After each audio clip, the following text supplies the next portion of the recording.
Any work which you are doing is good for you but it is against the whole society, that is called bad karma. कोई भी कर्म करते हैं जो सिर्फ आपको फायदा पहुंचाता है, पूरे समाज को नुकसान पहुंचाता है, तो वही पाप कर्म है। Any work which you are doing is good for you and as well as good for the entire society, that is called good karma. माने कोई भी कर्म करते हैं जिससे आपको भी फायदा हो, समाज को भी फायदा हो, वही सदकर्म है, वही अच्छा कर्म है, ये पुण्य काम है। कोई आत्मा परमात्मा ईश्वर नहीं, भगवान बुद्ध ने क्लियर कहा, अनित्य अनात्म प्रतीत्व समुत्पाद। अनात्म माने कोई आत्मा परमात्मा ईश्वर नहीं है। जो आपने पांचों ज्ञानेंद्रिय से चेक कर लेते हैं वही है, सही है। कोई भी चीज एग्जिस्टेंस है, प्रकृति ने आपके पास ये 5 ज्ञानेंद्रिय दिया है सब कुछ चेक करने के लिए। कोई अगर चीज एग्जिस्ट करती है तो आप उसको देख सकते हैं, नहीं देख सकते हैं तो सूंघ सकते हैं, नहीं सूंघ सकते तो उसको टच कर सकते हैं, उसकी आवाज होती है सुन सकते हैं, जीभ से टेस्ट करते हैं। ये सेंसर लगे हुए हैं, इन्हीं सेंसर से किसी चीज को चेक किया जा सकता है। जैसे हवा नहीं दिखती है लेकिन आप उसको दूसरे आप टच ये फील तो कर सकते हैं ना, लेकिन आत्मा परमात्मा को कोई चेक नहीं कर सकता है क्योंकि है नहीं। तो चालाक लोगों ने क्या किया है कि जो चीज नहीं है उसी से डरवाते हैं। सब पाप सकरणम कुशल स उपसंपदा सचित प्रयोत्पन्नं एतं बुधानुशासनम। सारे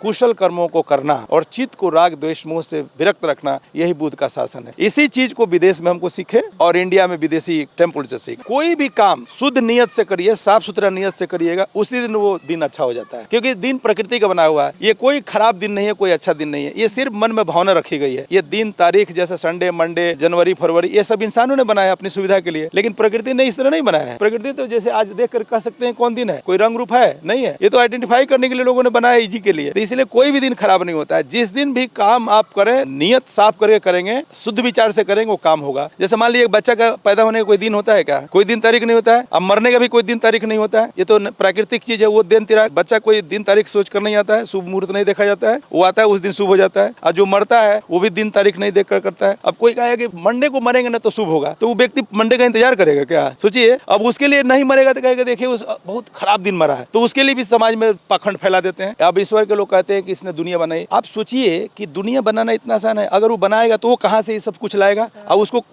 वो कहाँ से पैदा हो गया? उसको किसने बनाया? ये इंसानों की खोपड़ी का कमाल है ये कि हाँ अपने से कॉन्सेप्ट बनाकर डराने के लिए कि लोग डरे, और जो डरता है उस डरा कर समाज को ये लोग शोषण करता है। बिल्कुल। पटना के एक शादी समारोह में पहुंचे हैं जो शादी बुद्धिस्ट रीति रिवाज से संपन्न की गई है, और हमारे साथ जो भंते जी हैं ये इस शादी समारोह को संपन्न करवाए हैं। इनसे बातचीत करेंगे। IIT कानपुर से पढ़ाई करने के बाद सरकारी सेवाओं में रहे और उसके साथ साथ ये भंते भी बने रहे और समाज के बीच जाकर बौद्ध धर्म का प्रचार प्रसार किए। बहुत बहुत स्वागत है भंते जी आपका। आपका भी बहुत बहुत धन्यवाद। आपके समता चैनल को भी मैं धन्यवाद देता हूँ। आपने तो अभी एक शादी समारोह को संपन्न करवाया है, कई देश के अलग अलग हिस्सों में आप जाते होंगे। बिल्कुल बिल्कुल। तो क्या लग रहा है अब बुद्धिज्म का प्रचार प्रसार जोरों शोर से हो रहा है? बहुत तेजी से फैल रहा है, बहुत तेजी से। कि जब महिलाएं शादी करती हैं तो उनका एक प्रतीक होता है कि शादी हुआ है इसलिए वो सिंदूर कर रही है। इस पर आपका क्या कहना है? देखिए महिलाएं को तो शादी होती है, सुंदर लगाती है तो उनकी पहचान होती है, लेकिन मर्द का तो नहीं लगता है, लड़का का तो कोई पहचान नहीं हो। तो ये पैट्रियोर्कल सोसाइटी में जो पितृसत्तात्मक सोसाइटी है, तो पुरुष जो है स्वतंत्र रहता है, उसकी कोई पहचान नहीं है कि उसकी शादी हुई कि नहीं है। अगर सिंदूर हो और महिला की पहचान तो पुरुष या वर की भी पहचान होना चाहिए। तो आप भी तो वर की पहचान है या वधू, किसी का पहचान ही नहीं छोड़ रहे हैं आप तो? हाँ तो दोनों मैंने दोस्त की तरह रहे हैं। पति पत्नी मैंने बताया, पति पत्नी नहीं है इसमें, जीवन साथी जीवन संगनी। जैसे और देखें दूसरे धर्मों में जाके देखिए कोई नहीं लगाता है, वो नहीं रहते हैं क्या? सील पालन अपने से करना ही कुछ।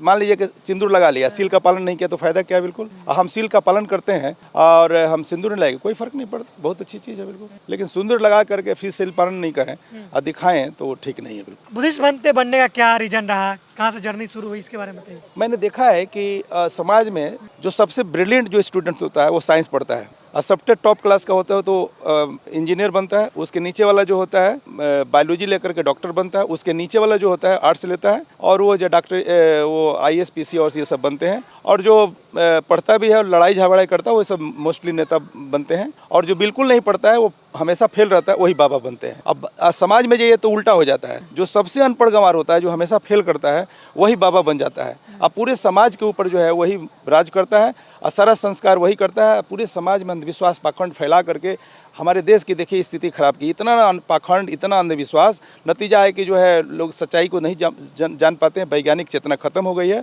तो उसमें हमने देखा कि पढ़ा लिखा व्यक्ति को होना जरूरी है। तो हम इंजीनियर बन के IIT कानपुर से इंजीनियरिंग करने के बाद ये मेरे मन में लगा कि हमको ये करना चाहिए। तो हमारे जीवन देख लीजिएगा, हमारे क्रांतिकारी रहा है। मैं सबसे पहले अपनी शादी जो खरवास में करके दिखाया पब्लिक को, फिर अपने फादर को मैं संस्कार नहीं कराया, मैंने जो मृत्यु संस्कार होता है मैंने कुछ नहीं करा, श्राद्ध जो होता है वो नहीं कराया। हाँ हाँ, वो सारा चीज़ मैंने चेंज करके किया। और करने के बाद मैंने कहा कि अब मैं खुद कराऊंगा, क्योंकि पढ़ा लिखा इसमें रहता नहीं है। कोई भी देखिए जितना बाबा सब है देखिए पढ़ा लिखा है नहीं, और बाबा जो है वही समाज के ऊपर शासन कर रहा है, सारे के दिमाग के ऊपर शासन कर रहा है। तो हमने कहा नहीं, हम पढ़ लिख करके हम पुरोहित बनेगा। तो एक बुद्धिज्म ही एक ऐसा धर्म मिला जिसमें हम पुरोहित बन सकते थे। लेकिन मैं हिंदू में रहता था, कभी मैं पुरोहित नहीं बन सकता था। कि आप ब्राह्मण नहीं हाँ, ब्राह्मण नहीं है, उसमें ब्राह्मण ही होगा वही पुरोहित बन सकता है। यहाँ पर कोई भी व्यक्ति, anybody whosoever comes in Buddhism, he will become priest. हम प्रीस्ट बन गए। सब इसको स्वीकार भी करते हैं, सारे स्वीकार करते हैं, सारा लोग स्वीकार करते हैं। नहीं कोई इसमें जाति है ही नहीं, बौद्ध धर्म में कोई जाति नहीं है, जाति भी ये धर्म है। अच्छा। हाँ, तो इसलिए हमको खुशी होती है कि आज मैं किसी के साथ जो है अब किसी भी ब्राह्मण के बराबर में बैठ सकता हूँ। तो पढ़े लिखे लोग तो ज्यादा पाखंडी होते हैं बहुजन समाज के, उसको पढ़ा लिखा थोड़े बोले, गोबर पूछते हैं, कहते हैं ये बड़ा बढ़िया लग रहा है। देखिए, शिक्षित होने का मतलब विद्रोही होना, बगावती होना। जो शिक्षित नहीं है वो बगावत नहीं कर सकता है, उसको ज्ञान ही नहीं, वो तो सिर्फ उतना ही पढ़ा है जिससे कि वो नौकरी कर सके। और जो हम लोग जो काम कर रहे हैं इसके लिए बहुत ज्ञान की जरूरत है, बहुत पढ़ने की जरूरत है, उसके लिए एक्स्ट्रा पढ़ने की जरूरत है। वो तो पढ़ाई किया, नौकरी करके रिटायर हुआ, खत्म हो गया। लेकिन हम समाज के प्रति उसको कोई चिंता नहीं है। तो जो व्यक्ति समाज के बारे में सोचता है वही कुछ एक्स्ट्रा काम कर सकता है। बाबा साहब का योगदान कितना मानते हैं कि आप एक बुद्धिस्ट बने? तो बाबा साहब की प्रेरणा लेकर उनको पढ़कर बने या फिर डायरेक्टली बुद्धा को जाने आप? नहीं, हम उसके लिए मैं थाईलैंड गया था। अच्छा। थाईलैंड में जाकर हम बुद्धिज्म के बारे में जानकारी हुई। मैं थाईलैंड गया था घूमने के लिए, ऑफिस की ओर से गया था। ऑफिस की ओर से जो LTC मिलता है उसके थ्रू गया था अपने बच्चों के लिए साथ। वहाँ जाने के बाद हर जगह बुद्धा के स्टैचू देखा, हर जगह बुद्धिज्म का देखा। तो ये जो गाइड था वो बार बार हमको हर जगह घूम घूम कर दिखा रहा था। तो हमको लगा कि हम भारत के रहने वाले हैं, जितना बुद्ध के बारे में हम जानते हैं ये विदेशी लोग क्या जानता होगा। मैं बहुत अहंकार में था। तो मैं अपनी पत्नी से मैंने पूछा कि भाई ये बताओ कि इनसे ये हम लोग बिहार के रहने वाले, इंडिया के रहने वाले हैं, जहाँ बुद्ध को ज्ञान प्राप्त हुआ, वहीं पर उनका परिनिर्वाण हुआ, वहीं पर जो है जन्म लिए पुराना भारत में। तो फिर इसको पूछते हैं कितना जानता है। तो फिर मैंने उससे पूछा, उस गाइड से, उसका नाम था डायमंड। मैंने कहा Mister Diamond, tell me what do you know about Buddha. तो वो बोला कि out of 84,000 teachings of Lord Buddha I know only three things and follow three things. तो मैंने कहा कि ये तो बताया नहीं कि उनका जन्म बिहार में हुआ, ज्ञान प्राप्त नहीं, उनका जन्म इंडिया में हुआ, उनका ज्ञान प्राप्त इंडिया में हुआ और परिनिर्वाण भी हुआ। ये कुछ भी नहीं बोला। उनके माता का पिता का नाम, उनके बेटा का नाम, ये सब कुछ बता ही नहीं रहा। ये तो ज्ञान की बात कर रहा है। तो मैं ये सोचता था कि जो हम जो सोच रहे वही चीज़ बताएंगे, लेकिन उन्होंने बताया कि भगवान बुद्ध की 84,000 शिक्षाएँ हैं और उन शिक्षाओं में 3 जानता है, 3 ही फॉलो करता है। तो हमने कहा कि अच्छा, ये जरूर 3 चीज़ बताएगा, बुद्धम शरणं गच्छामि, धम्मं शरणं गच्छामि, संघं शरणं गच्छामि। तो मैंने कहा कि Mister Diamond, tell me what are the 3 things you know. तो बोला कि sir first don't do bad things, मैंने बुरा कर्म मत करो। मैंने कि बुरा कर्म? मैंने सोचा कि बोलेगा कि बुद्धम शरणं गच्छामि, तो ये नहीं बोल करके कुछ और बोल रहा है। मैंने कि सेकंड, तो बोला डू गुड थिंग्स, मैंने अच्छा कर्म करो। तो मैंने कि धम्मं शरणं गच्छामि भी नहीं बोल रहा।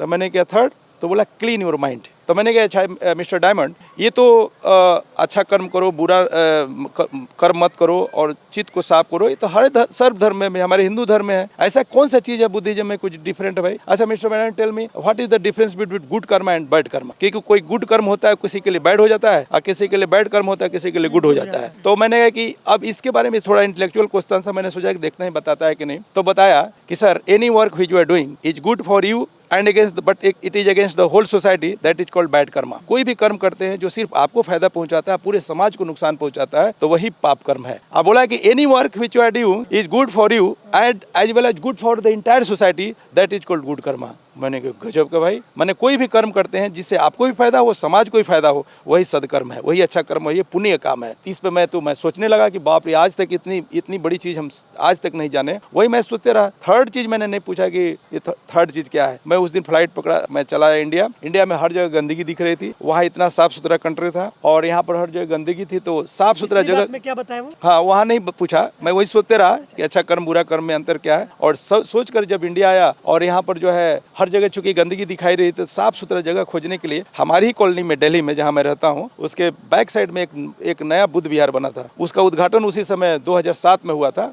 Temple of Bon Buddhism, WON Bon Buddhism. तो वही वहाँ दरवाजा खुलवाया, बैठा, उसमें गया, देखा कि इतना सुंदर लगा, इतना साफ सुथरा। तो मैंने वहाँ पर एक महिला बैठी थी तो मैंने कहा madam it's very neat and clean, बहुत साफ सुथरा है, इतना अच्छा लग रहा है ये। तो कुछ नहीं बोली। सेकंड टाइम मैंने कहा कि madam it's very neat and clean, कुछ नहीं बोली। तो मैंने कहा madam it's very neat and clean just like Thailand, बहुत अच्छा लग रहा है। तो उसके बाद वो मेरे सामने तो नहीं देख रही थी, साइड में देख रही थी। फिर उसके बाद ऐसे घूमी और बोलती है कि यू नो भाई। तो मैंने कहा no sorry I don't know. तो मैं डर गया कि जो मैं क्वेश्चन वहाँ किया था थाईलैंड में कहीं ऐसा तो नहीं अभी कुछ ऐसा क्वेश्चन किया हो। तो मैंने कहा no madam I don't know why you keep everything clean. तो बोली कि because my mind is clean so I keep everything clean. अपने चित्त को राग द्वेष मोह से खत्म कीजिए। तो ये मैंने कहा कि बुद्धिज्म में जरूर कोई ऐसी चीज है जो कि ये लोग सब लोग बता रहा। तो मैंने पढ़ना शुरू किया। बाबा साहब की लिखी हुई किताब है बुद्धा एंड धम्मा, बुद्ध और उनका धम्म। इसको मैंने पढ़ा। पढ़ने के बाद पता चला कि वो जो भगवान बुद्ध की जो मेन बुद्धिज्म का जो एक लाइन में जो उसका क्रक्स है वो है सब पाप सकरणम कुशल स उपसंपदा सचित प्रयोत्पन्नं एतं बुधानुशासनम। सारे कुशल कर्मों को करना और चित्त को राग द्वेष मोह से विरक्त रखना, यही बुद्ध का शासन है। इसी चीज को विदेश में हमको सीखे और इंडिया में विदेशी टेम्पल से सीखे। मतलब जो विदेश में बुद्धा का टीचिंग्स गया है हाँ हाँ, वही मुझे वहाँ सीखने को मिला। सारे पापों को न करना, बताया कि सारे पापों को न करना, कुशल कर्मों को करना। और यहाँ इंडिया में आए तो कोरिया के जो महिला थी वो बताई कि चित्त को साफ रखना, यही बुद्ध की शिक्षाएं हैं, यही मेन चीज था और कुछ भी नहीं है। और उसके बाद मैं बुद्धिज्म को पढ़ा। पढ़ने के बाद मैं इस ड्रेस में चीवर धारण कर लिया। आज से 10 साल पहले मैं जॉब भी कर रहा था और रात में ये चीवर धारण करके पूरे समाज को शिक्षा भी देता रहा। तो इसलिए जो है आज इतना देख रहे हैं बुद्धिज्म फैला हुआ है। आप भगवान बुद्ध बोले हैं तो सवाल ये है कि कई लोग कहते हैं कि गौतम बुद्ध जो है वो ईश्वरीय सुपर नेचुरल पावर में बिलीव नहीं करते थे। आत्मा, परमात्मा, इन स्वर्ग नरक इन तमाम चीजों में बिलीव नहीं करते थे। ऐसा उनका कंसेप्ट भी नहीं है। क्या कहना है इनके बारे में? भगवान क्यों कह रहे हैं फिर उनको? हमको हंसी आती है कि भगवान शब्द जो है स्पेशली भगवान बुद्ध के लिए इस्तेमाल किया गया और किसी के लिए नहीं है। भगवान का मतलब राग भगो भगवा, द्वेष भगो भगवा, मोह भगो इति सो भगवा। जो राग द्वेष मोह को भग्न कर दिया उसी को भगवान कहते हैं। तो आप दुनिया में देख लीजिए कौन सा भगवान है जिसने राग द्वेष मोह को खत्म किया? मात्र और मात्र बुद्ध ही और कोई नहीं है। बाकी सब राग द्वेष मोह सब कुछ है जितने देवी देवताओं को जानते हैं। तो स्पेशली चूंकि बुद्धिज्म खत्म हो गया, सारा चीज जब खत्म हो गया तो क्या हुआ? उसी शब्द, उन्हीं शब्दों को आज के डेट में जो आप जानते हैं वो सब भगवान शब्द इस्तेमाल चुरा लिया। सबको लोग भगवान कहने लगे। अब उसमें एक मिनट, एक उसी को भगवान लोग कहने लगे। अब लोग सोचते थे कि भगवान जो आज के डेट में माना जाता है तो सोचते हैं कि भगवान मतलब जो आजकल जो देवी देवताओं को भगवान कहा जाता है, लोग सोचते हैं कि इसी को भगवान बोलता है ना। तो लगता है कि अब जो बुद्ध के सामने, बुद्ध के पहले इस्तेमाल किया तो लोग सोचते हैं कि जो है चोरी हम लोग कर रहे हैं। लेकिन चोरी नहीं कर रहे हैं, ये एक्सक्लूसिवली ये भगवान बुद्धा के लिए ही है और किसी के लिए नहीं है। बुद्ध और महावीर के लिए, दो लोगों के लिए कि इन्होंने राग द्वेष मोह को खत्म किया। ईश्वर मतलब वो सुपर नेचुरल कहते हैं कि दुनिया को बनाने वाला। बुद्धा तो इस बात में नहीं बिलीव करते। देखिए भगवान बुद्ध ने, भगवान बुद्ध ने कहा कि देखिए दुनिया को किसने बनाया इसके चक्कर में नहीं जाना है। कोई कैसे बनाएगा ये जितना ये मैं जानना चाह रहा हूँ क्योंकि ईश्वर का जो कंसेप्ट है वो है कि वो दुनिया बनाने वाले हैं। लेकिन भगवान की बात आप कह रहे हैं कि राग द्वेष मोह को भंग करने वाले वो भगवान है। तो हम यही जानना चाह रहे हैं कि भगवान और ईश्वर में क्या है? अब ईश्वर जो है, जो जैसे लोग मानते हैं, हम तो नहीं मानते हैं। अब ईश्वर के लोग कहते हैं कि इसने दुनिया बनाई। आप सोचिए कि दुनिया बनाना इतना आसान है। अगर वो बनाएगा तो वो कहाँ से ये सब कुछ लाएगा? अब उसको वो कहाँ से पैदा हो गया? उसको किसने बनाया? ये इंसानों की खोपड़ी का कमाल है ये कि अपने से कॉन्सेप्ट बनाकर डराने के लिए कि लोग डरे। और जो डरता है उस डरा कर समाज को ये लोग शोषण करता है। बिल्कुल। तो कोई आत्मा परमात्मा ईश्वर नहीं। भगवान बुद्ध ने क्लियर कहा अनित्य अनात्म प्रतित्व समुत्पाद। अनात्मा ने कोई आत्मा परमात्मा ईश्वर नहीं है। जो आपने पांचों ज्ञानेंद्रिय से चेक कर लेते हैं वही है, सही है। और जो 5 ज्ञानेंद्रिय से क्या चेक करते हैं? कोई भी चीज एग्जिस्टेंस है, प्रकृति ने आपके पास ये 5 ज्ञानेंद्रिय दिया है सब कुछ चेक करने के लिए। कोई अगर चीज एग्जिस्ट करती है तो आप उसको देख सकते हैं, नहीं देख सकते हैं तो सूंघ सकते हैं, नहीं सूंघ सकते तो उसको टच कर सकते हैं, उसकी आवाज होती है सुन सकते हैं, जीभ से टेस्ट करते हैं। ये सेंसर लगे हुए हैं। इन्हीं सेंसर से किसी चीज को चेक किया जा सकता है। जैसे हवा नहीं दिखती है लेकिन आप उसको दूसरे आप टच ये फील तो कर सकते हैं ना। लेकिन आत्मा परमात्मा को कोई चेक नहीं कर सकता है क्योंकि है नहीं। तो चालाक लोगों ने क्या किया है कि जो चीज नहीं है उसी से डरवाते हैं और जो चीज है उससे नहीं डरवाते हैं। यही तो आश्चर्य की बात है। ये हमारा बहुजन समाज जो है, हमारा गरीब समाज जो वंचित शोषित समाज है, वो उसी से डरता है जो है नहीं। और उसी को हथियार के रूप में इस्तेमाल करके हमारे समाज को डरा कर आज तक शोषण किया जा रहा है, जबकि ये कुछ भी नहीं है। कोई आज तक नहीं देखा है। मैं इनाम दूंगा अगर कोई साबित कर दे ईश्वर आत्मा परमात्मा होता है। करोड़ मेरे पास जितना तनख्वाह मिलता था वो समय दे दूंगा, 1 महीने का तनख्वाह। तो ये सब बकवास है। मैं इंजीनियर हूँ, साइंटिस्ट हूँ अब मैं अच्छी तरह जानता हूँ, प्रयोग करके मैंने सारा चेक कर लिया। अपने फादर का संस्कार करके उनका मरने के बाद कोई संस्कार नहीं किया, ये चेक करने के लिए कि उनकी प्रेत है कि नहीं। तो मैं प्रयोग किया, देखते हैं कि उनकी हम अगर उनका श्राद्ध नहीं कराते हैं तो देखते हैं वो प्रेत मेरे को क्या बिगाड़ता है। तो आप विश्वास नहीं कीजिएगा, आप जाकर, मैं सिवान का रहने वाला रफीपुर गाँव है, वहाँ पर जो मेरे पिताजी की मृत्यु हुई तो सब लोग आया था, उनको हम अंतिम संस्कार करा दिए। और दूसरे दिन से जो है लोग आने लगे कि भाई दूल्हा लगाइए। हमने कहा कोई दूल्हा नहीं लगाएंगे, जब तक हमारे पिताजी की आत्मा बोलेगी नहीं हम नहीं कराएंगे। फिर लोगों को डर होगा गाँव वालों के, भाई ये कैसे हो सकता है, ये तो होता है, ये नहीं कर रहे हैं। फिर उन लोगों को डर हो गया कि ये नहीं कर रहे हैं तो हम लोगों को, गाँव वालों को मार देगी उनकी प्रेतात्मा। अच्छा। फिर काम धंधा छोड़कर दूसरे दिन फिर लोग आए कि क्या कर रहे हैं। मैंने कहा अभी तक हमारे पिताजी कुछ बताए नहीं कि कहाँ है, तो हम कैसे दूध पिलाएंगे। फिर तीसरे दिन लोग आए, चौथे दिन आए, पांचवें दिन लोग आए, लोग बोलता है कि क्या कर रहे हैं, कुछ पता चला। मैंने कहा ना, पता नहीं चला। 5 दिन तक मैंने इंतजार किया कि मेरे पिताजी की प्रेतात्मा कहेगी कि भाई दूध पिलाओ या जो कराना कराओ। तो 5 दिन हो गया। मेरा बेटा जो कैप्टन इंडिगो एयरलाइंस से पायलट है, मैं उसका उस समय एग्जाम था, तो मैंने कहा कि उस समय एग्जाम था, तो मैंने कहा कि भाई हमारे बेटे का एग्जाम है, हम जा रहे हैं दिल्ली, अगली बार जब आएंगे तो जो कहिएगा मैं करूँगा। तो हम 3 चीज़ मैंने बोला कि भाई आप लोगों को इतना पैसा दे दूंगा, नहीं तो खाना खिला दूंगा, और नहीं तो तीर्थाटन जो बोध गया, सारनाथ और कुशीनगर घुमा दूंगा बस करके सारे गाँव वालों को। तो उसमें डिसीजन लिया कि जितने पढ़े लिखे लोग थे आपकी तरह नौजवान लोग बोले कि सर हम लोग को पैसा दे दीजिए, और जो बूढ़े लोग तो बोले कि हमको तीर्थाटन घुमा दीजिए, और जितना गरीब लोग थे जो मजदूर थे उन्होंने कहा कि खाना खिला दीजिए। तो 3 ग्रुप हो गया। तो मैंने कि आप लोग डिसाइड कीजिएगा, जब मैं अगली बार आऊँगा तो आप लोग जो फाइनल किए रहिएगा वही मैं करूँगा। तो 6 महीने के बाद मैं फिर वापस गाँव आया एक प्रोग्राम में, तो वहाँ देखे कि सारे लोग हमारे गाँव, हमारे परिवार के लोगों को छाट दिया है, अछूत बना दिया, अलग कर दिया है, बहिष्कार कर दिया है। तो मेरे को पता चला कि ऐसा हुआ। तो फिर मैंने गांव वालों को सबको इकट्ठा किया रात में, सारे लोग डरा हुआ था कि भाई ये श्राद्ध नहीं किए हैं तो पता नहीं क्या होगा। तो मैं जैसे